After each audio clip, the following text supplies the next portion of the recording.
Okay, how to change your carburetor video. Basically, we got a Holley, and if you change your carburetor, this is going to be pretty much the way you're going to do it. What we have here is we overflowing through this. Our float level or needle in it is acting up. I went and changed this bowl from my old Holley I had, and the bowl didn't. It fixed it a lot, but it needs a new needle and stuff put in this bowl. The carburetor that come off of needed to be rebuilt, but I said I tried. Didn't work out. So we are not going to take this off and rebuild it because this carburetor has been rebuilt before. What happened was one of the floats, there's a video on it, started taking fuel, and it was this back bowl, and I had to order a set. I was just trying to get this to work till we get it running. So the first thing you want to do is unloosen your bolts. You got four, one here, one here, one and one back there. Depending on your setup style, you might have screws, or if you like me and you're smart, you put studs in it, because there ain't nothing better than carburetor studs. So let's go ahead and take nuts off this side.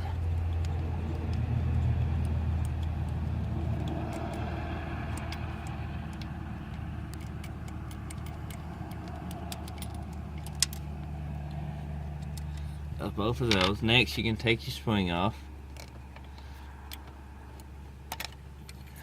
Lay that to the side. Next, you gotta take your cables off, which would be this cable and this cable, which is bolted on. I'm gonna have to use both hands, but you go ahead and you can remove these, and then you can go take your other two bolts off. Now when you're doing this, you want to make sure your car is shut off, of course. Just want to make that clear. Next, you loosen your clamps to your fuel lines. We got this in pretty well loose. I need a couple more twisted with the one way. And you can remove your fuel line. Now be careful, because it could have a little bit of pressure on it, and it could scratch you in the eye, so wear eye protection. You don't want gas in your eye. Hit a sting. Now, once you get your throttle cable and springs off that side and your fuel line, you come to this side and pretty much loosen this side. And I'm going to need a winch for it back.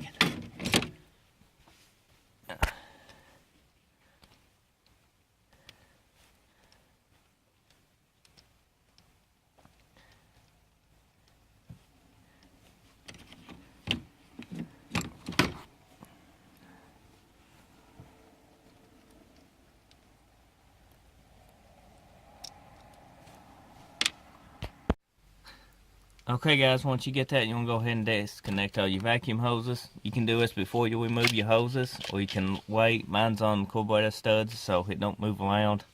Now once you get all that disconnected, if your choke's hooked up, you want to unplug it too. And disconnect your battery, because this will be a hot when the key's on. So there's a chance if you leave your key on and forget about it, it might make a spark. So if you got your choke hooked up, then unhook it, and then remove your carburetor. And most of the time the gasket is not reusable. Sometimes it is. This one looks like it's reusable. This gasket is still good. If you can save it and put it on your new carburetor, you won't have to buy one. But there she is. She's took off. That's how you remove your Holley carburetor from your car.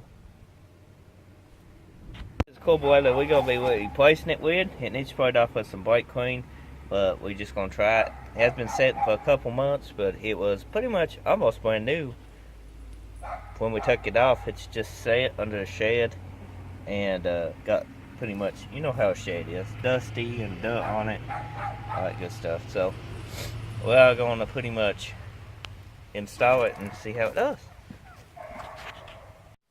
Okay, next step is pretty much you want to make sure it's clean of any old gasket material. You can take some brake clean and wipe it off and all that good stuff, but as you can see, we are pretty well clean. Some people grind these out a little bit from here to there, and lets both bells feed evenly a little bit better. You don't cut it all the way down, just enough. And this ain't never been done like that. I don't plan on doing it. But on some of the duck track cars and stuff, it's done like that. It'll just get a little bit more horsepower out of them. So the RPMs, this is a Performer, is already got that notched. So, yeah, they do make them factory already notched. Dual planes. Now, once you get your gasket installed, you want to make sure your base plate is clean of gasket too. And then I'll show you the next step. Okay, next step, you can go ahead and hook your vacuum lines up. I went ahead and did these before I even screwed the nuts down, but if you got screws instead of the studs, then go ahead and screw them down and hook your vacuum lines up so it don't move around. The reason I went ahead and did that was because my base plate was different from what was on this style. PVC valve came out here, and I was using it for PVC. I ended up having to put the PVC up here instead. And it had a port for the brake booster on the back of this carb, and I just plugged it off and still wanted my intake booster. But I'm going to go ahead and snug it down, and then we'll go on to the next step. Well, let's go ahead and hook the choke up since we're over here on this side.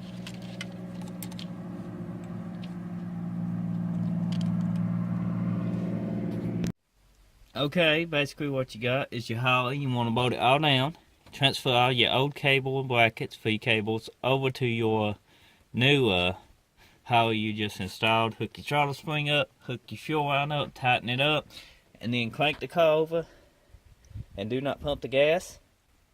You can unplug the distributor wire if you want to, because you don't want them to pop through the carb and blow a power valve. So be sure to do that, let it fill up on gas, and then try to start it. Okay, here's a carburetor. We need to clean the intake off, but basically it's a car. I want to show you exactly. Once you get everything tightened down, you got 4 bolts. Make sure everything's hooked back up, adjusted the same way. This ain't going to be on tuning your carburetor or setting your choke. It's just simple how to install your carburetor video. Make sure your gas line and everything is hooked up. Like I said before, do your distributor, let the bolts fill up with gas, crank it for just a couple seconds, they should fill up. You can basically come here and put your hand on this throttle, put your hand here, and you can see gas coming out. Once it does that, hook your distributor wire to your hot, back on your distributor, go over to your car, look over the inside of it. We've been working on it. Does the headlights for the front end swap and stuff. But anyway, we got a key, and if you did everything right, it should start right up, just like we did here. A little cold natured, but it's good. As you can see, we have little to no oil pressure because the car is out on very low. There we go. Now you can get out.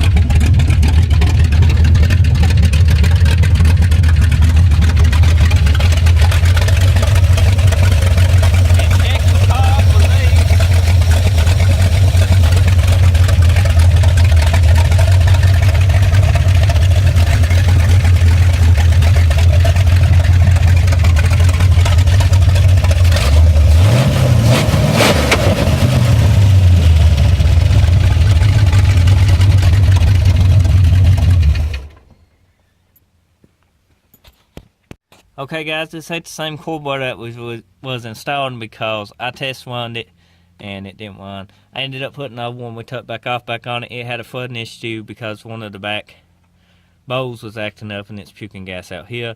The one we put on it, was got down in the vents here and here what was sitting under the shed, and just the carburetor gonna probably need rebuilt or a good cleaning at least. So we went ahead and put this in. We rebuilt in a video a couple months back on it. The float that was in it was actually taking on fuel. The float bowl that I just took off old carburetor and put back on it the first time was pretty much bad too. It needed a new needle and stuff. So we went and changed both bowls off the first carburetor and put on this, and it finished the video up for you guys and get the car running like it's supposed to, back movable. The car is knocking. I don't know if you can hear it in the video. It started knocking about 2 days ago. But yeah, that's some oil. We adjusted the oil valve. We took them off and did it while we was running. Adjusted the lifters. But it's late and I'm tired, and I'm gonna go in and figure out if I'm gonna rebuild this motor or if I'm gonna build another motor for you guys in upcoming videos. But that's pretty well how you install your carburetor. Okay guys, that's pretty much got the carburetor installed. I hope you guys enjoyed that little how-to video install your carburetor. That was on the Sinus Trans Am. If you ain't seen the build videos of it, you can check out my channel for more videos on that car. And tons more videos on Holley Carburetors and just all different kinds of videos. You just have to check the channel out. But needless to say, if you can't hear, the car got a knock. It started knocking about 2 days ago. And we took a flooding spell with the carburetor. And I want to just show you exactly the deal on installing the carburetor. Just make you a simple video on it while I was just out messing around with it. You know, maybe help some of you guys out. So I hope it helped, and of course, until next time I see you then, take care.